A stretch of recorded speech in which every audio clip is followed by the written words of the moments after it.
Dawn in the Strait of Hormuz arrives in a specific sequence that experienced mariners learn to read as a tactical condition rather than a meteorological one. First, the eastern horizon above the Omani Mountains separates from the black sky as a line of pale gray, too faint to be called light, enough to redefine the boundary between sea and air. Second, the tanker traffic in both lanes becomes visible as shapes rather than just radar blips and running lights. The enormous hull forms of supertankers moving through the separation zone, catching the first light on their superstructures, while their water lines remain in darkness. Third, the temperature gradient between the Gulf's night-cooled surface and the warming air above it produces a brief period of anomalous atmospheric refraction, during which objects at low altitude appear at slightly incorrect elevations and distances, a condition that navigators log as dawn refraction and that radar operators compensate for automatically, and that the human eye, looking at the surface of the strait from a bridge wing at 4,700 feet of altitude above sea level, minus the altitude of a ship's bridge, cannot fully correct for without training. The fourth element of dawn in the Hormuz Strait is the one that the IRGCN had studied for 2 decades with the specific interest of an institution looking for operational windows. The 12 minutes between first light and sufficient light. 12 minutes in which the surface of the strait is visible enough that a crew can see what is ahead of them, but not clearly enough to determine, without electronic assistance, what the objects they are seeing actually are. 3 unlit vessels moving slowly at 4 knots on a bearing perpendicular to the westbound shipping lane, deploying objects into the water at regular intervals in the half-light of a Persian Gulf dawn, were not obviously anything at 3.1 nautical miles. They could be fishing vessels, they could be IRGCN craft, they could be deploying fishing floats, navigational marker buoys, commercial mooring equipment, or oceanographic research instruments. They could be deploying something else. They could be deploying mines, not real ones. The tactical use of mine deployment simulation, vessels executing the physical motions of mine-laying operations in the path of approaching traffic without the legal, political, and military consequences of deploying actual ordnance, was documented in the IRGCN's operational history. The IRGCN had used the tactic in exercises and on multiple occasions in the years following 2019 in provocations against commercial and naval traffic in the Hormuz approach. The objective was specific: force the approaching vessel to stop, to alter course, or to demonstrate uncertainty, and film any of those responses as evidence of American hesitation, American recognition of Iranian maritime authority, or American concern about Iranian capabilities. The mine deployment simulation was a question asked in the language of hardware. Are you willing to transit through water where we have placed objects you cannot identify? The guided missile destroyer had been in the western exit approach to the Strait of Hormuz since 4:08 a.m., holding the standard westbound transit track at 14 knots. The CIC had been tracking surface contacts in the area since 3:45 a.m. as a standard pre-transit sweep. The 3 contacts that would become the focus of the next 73 minutes had been in the radar picture since 4:11 a.m. when they separated from a cluster of commercial small craft near the Omani coast and began moving north-northwest at 4 knots, on courses that placed them perpendicular to the westbound lane. The perpendicular course was the first indicator. Vessels transiting the strait moved roughly parallel to the lane axis, east or west. Vessels holding position near the lane moved in small loops or held stationary. Vessels moving perpendicular to the lane axis at 4 knots at 4:11 a.m. in the pre-dawn of the Hormuz approach were not vessels engaged in routine activity. At 4:22 a.m., the CIC operator reported 3 contacts bearing 082, range 3.8 nautical miles, speed 4 knots, course 295 degrees, perpendicular to westbound lane. AIS, all 3 contacts dark. No transponders, no IFF. No transponders on 3 small vessels in the Hormuz Strait at 4:22 a.m. was not by itself alarming. A significant fraction of the small craft operating in the Gulf ran without AIS as a routine practice, particularly on the Iranian side of the traffic separation scheme. What made the transponder absence significant in this context was the combination: no AIS, perpendicular course, pre-dawn timing, and the specific geographic position of the 3 contacts, 3.8 nautical miles ahead of the destroyer, directly on the westbound lane centerline, at the point where the strait's navigable width was at its narrowest during the final approach to the Gulf of Oman exit. The captain was already on the bridge when the CIC report came. He had been there since 4 a.m. FLIR on the 3 contacts, the thermal imaging system, trained to bearing 082. The image resolved slowly in the pre-dawn conditions. The temperature differential between the contact vessels and the water surface was small at this hour, before the day's heat had built, and the thermal contrast that made FLIR imaging reliable in daylight was reduced. The contacts were visible as warm shapes, moving. Their configuration, 3 small vessels, 15 to 20 meters in length, spaced approximately 200 meters apart, was consistent with Boghammer-type IRGCN patrol craft. It was also consistent with a variety of civilian vessel types operating in the area.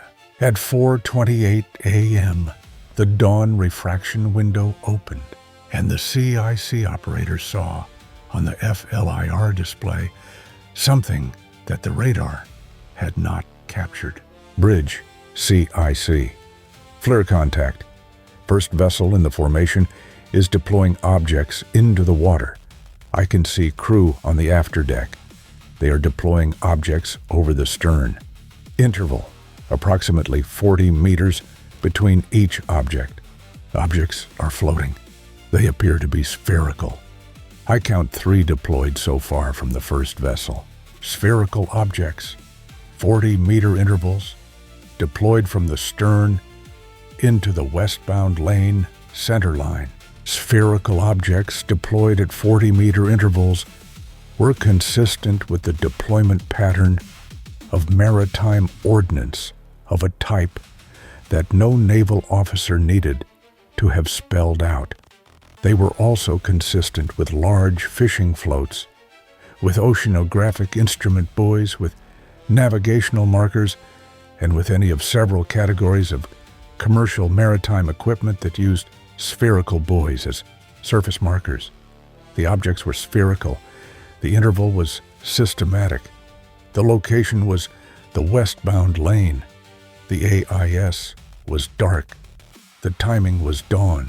The CPA to the first deployed object, calculated from the destroyer's current position and speed, was 38 minutes.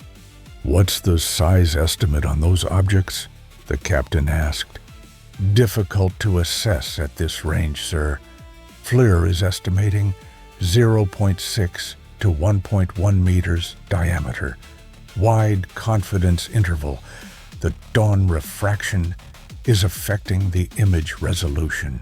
0.6 to 1.1 meters, a range that spanned the diameter of a large fishing float and the diameter of a contact ordnance casing of the type that the IRGCN's inventory had been assessed to include. The confidence interval was not useful.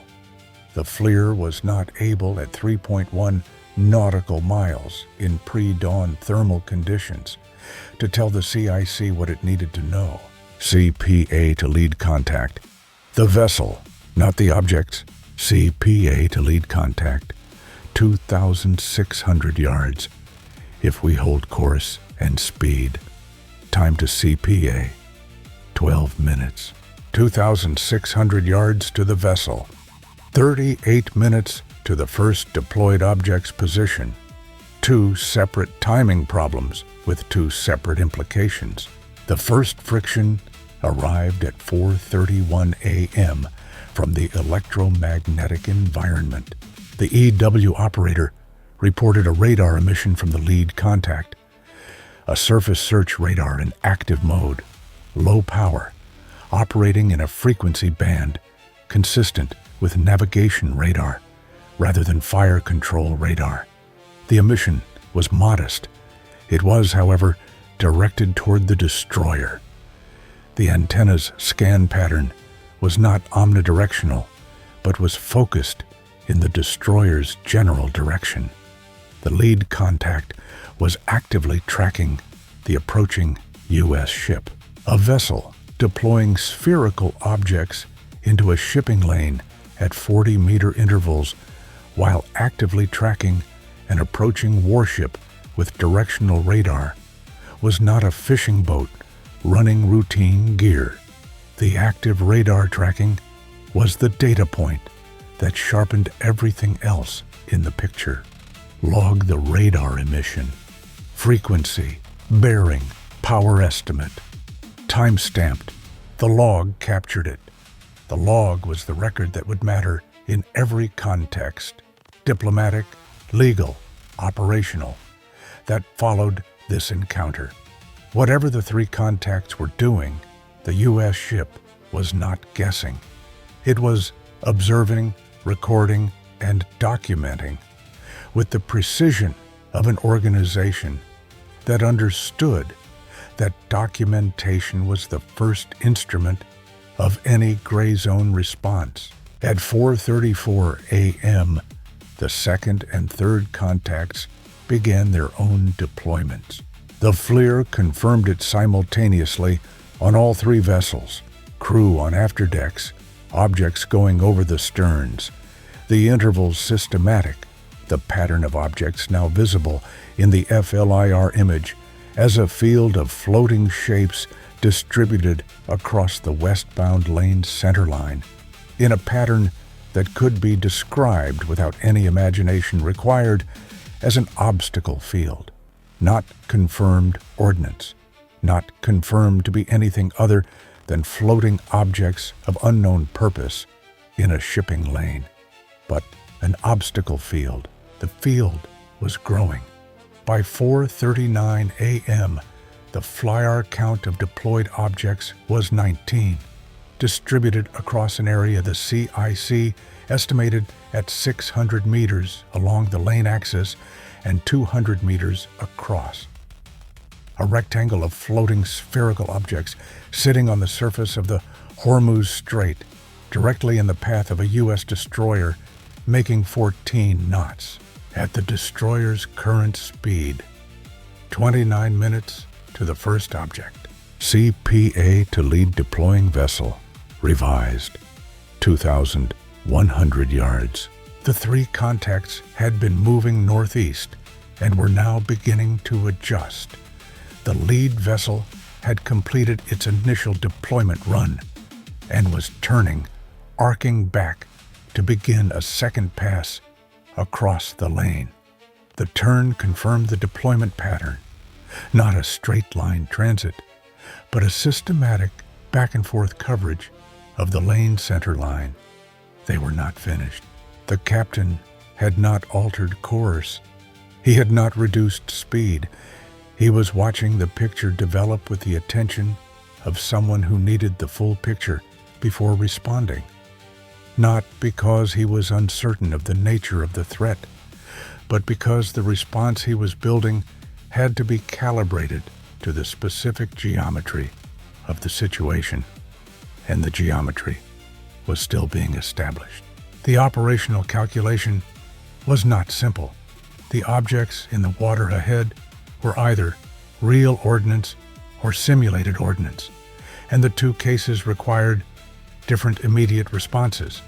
Real ordnance required a halt, a clearance operation involving explosive ordnance disposal assets that were not present, and a diversion of the transit, consequences that the IRGCN would film, broadcast, and present as a U.S. ship unable to proceed through Iranian maritime space. Simulated ordnance, fishing floats, buoys, inert objects placed to mimic the appearance of an obstacle field, required the U.S. ship to assess and demonstrate the simulation, proceed through the obstacle field, and document the encounter. The difference between the two cases was, from the bridge, not immediately distinguishable without closer examination. The value of the strait that was currently being contested was not abstract. Every hour of delay in the westbound lane represented approximately $58 million in petroleum cargo held in the tanker traffic following the destroyer's track. The three IRGCN vessels, each valued at roughly $3 million in replacement terms, were leveraging $9 million of hardware to potentially delay $58 million per hour of commercial traffic, and to test whether a $2 billion U.S. warship would stop and wait for guidance. Seahawk, launch. I want close-range imagery on those objects. Descend to 80 feet if necessary. I need a size and configuration assessment. The MH-60R launched at 4:41 a.m.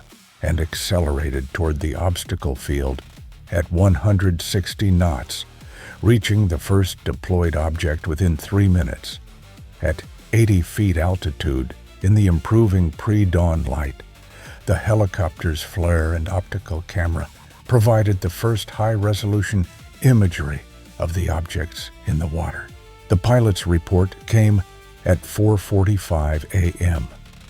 Objects appear to be orange spherical buoys, approximately 0.7 meters diameter, surface texture consistent with polyethylene commercial float material, no visible markings consistent with ordnance casing features, no visible mooring lines.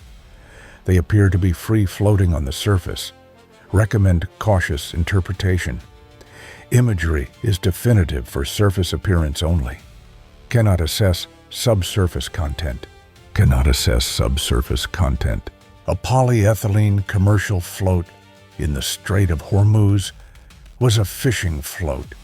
A polyethylene commercial float body could also, with internal modification that a surface inspection could not detect, contain an inert weight, a dye marker, or, in the extreme case, the case that had to be carried in the operational picture, even if its probability was low, a pressure-sensitive initiating mechanism connected to a subsurface element.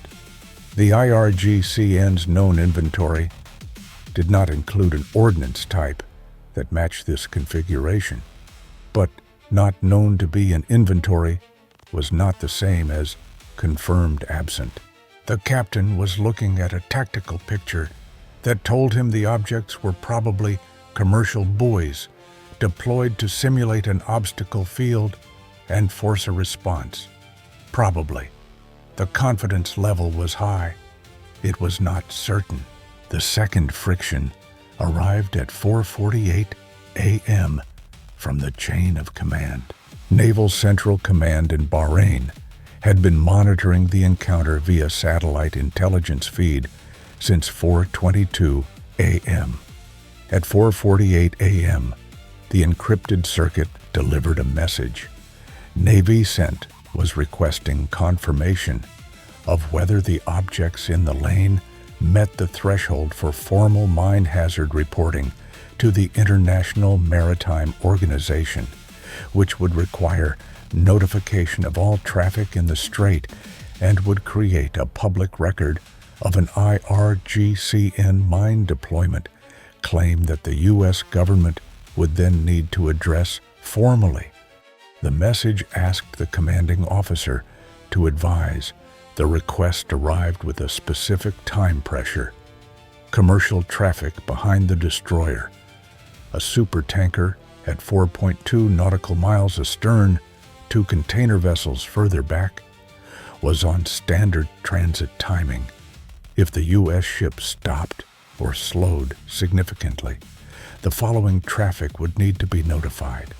Notification of a potential mine hazard in the Hormuz Strait would reach every maritime authority in the region within minutes of transmission and would generate a news cycle that the IRGCN's media operations would be waiting to exploit.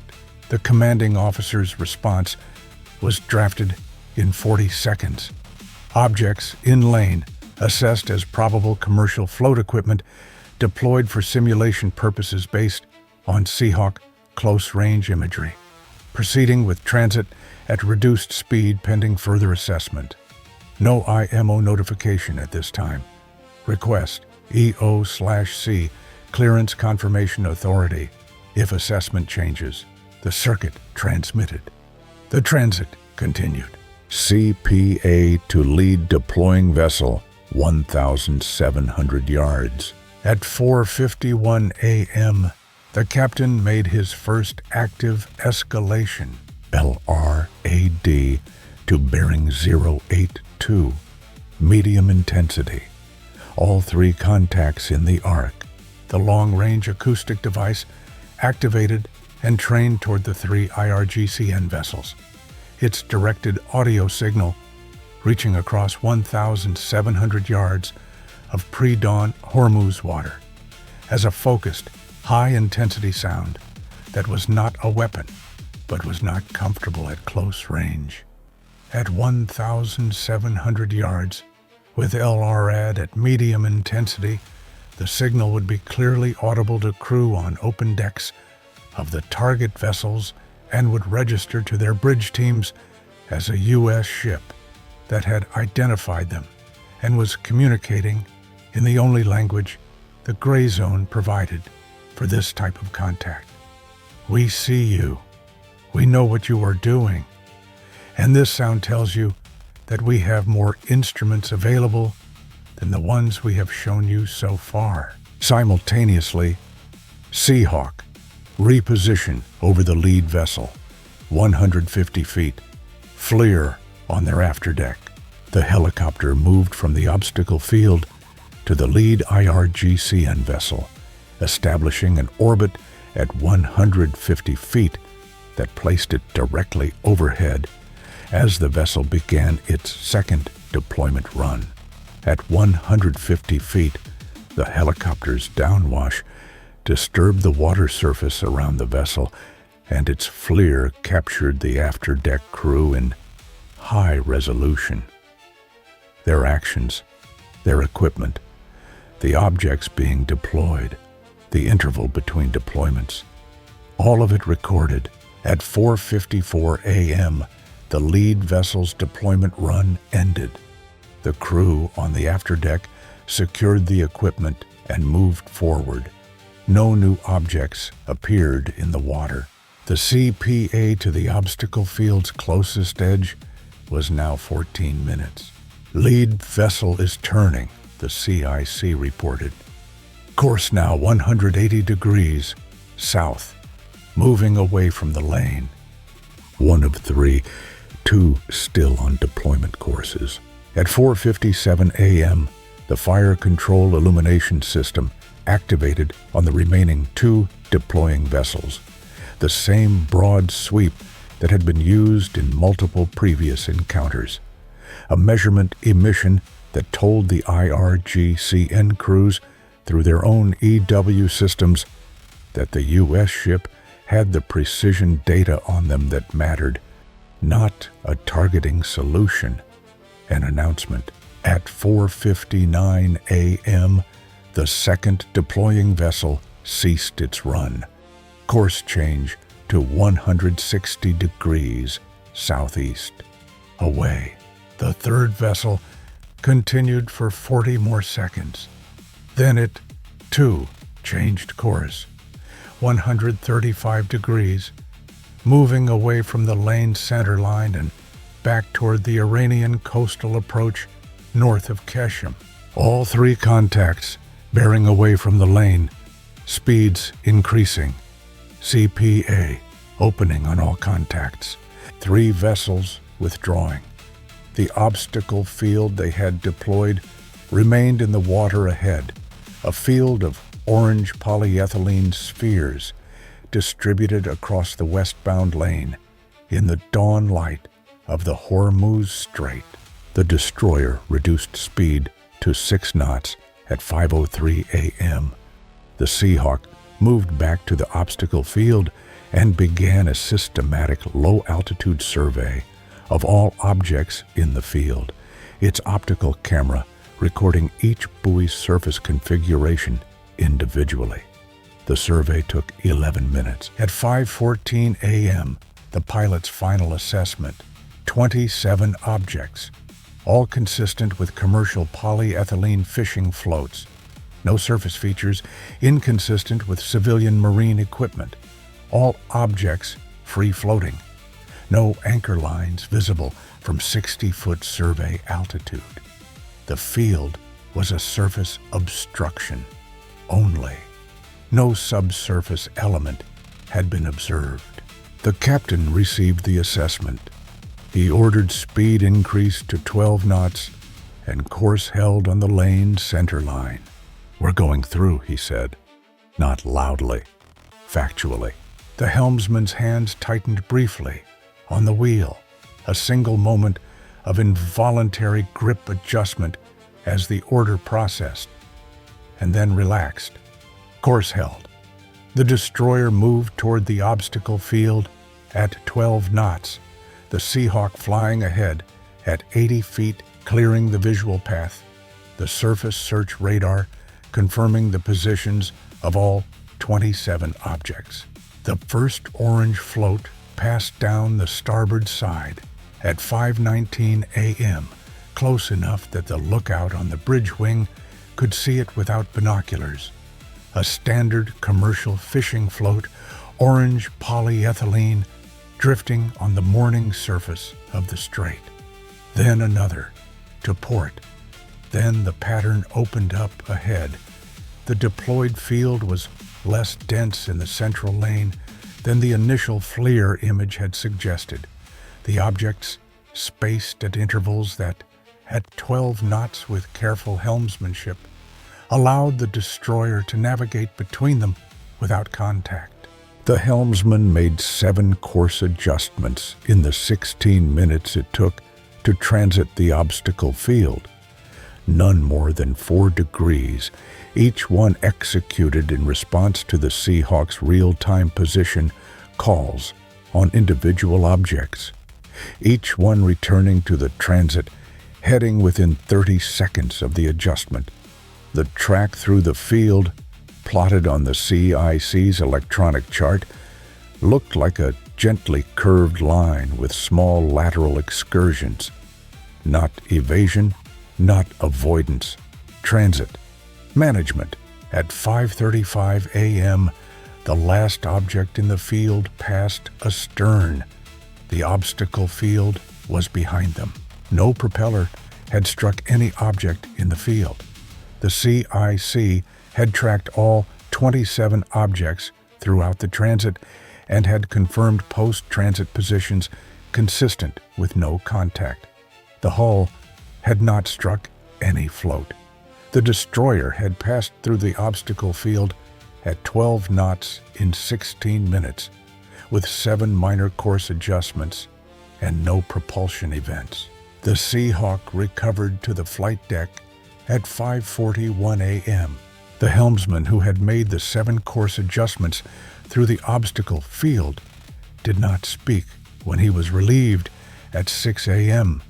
The watch transfer happened in the standard way, the standard brevity, the new helmsman taking the wheel and the previous helmsman walking aft. He stopped once at the bridge wing door and looked back at the strait they had just cleared. The water behind the ship, flat and orange in the early morning light. The obstacle field now somewhere astern and out of sight. The 3 IRGCN vessels gone back to wherever they had come from. The tanker traffic behind them resuming its transit. He looked at it for 3 seconds. Then he went below. Fleet Command received the situation report at 5:55 a.m. 3 IRGCN vessels, 27 floating objects deployed across the westbound lane centerline. 73 minutes from first contact to transit completion. LRAD activated bearing 082. Fire control illumination activated on 2 contacts. Seahawk survey confirmed civilian float configuration.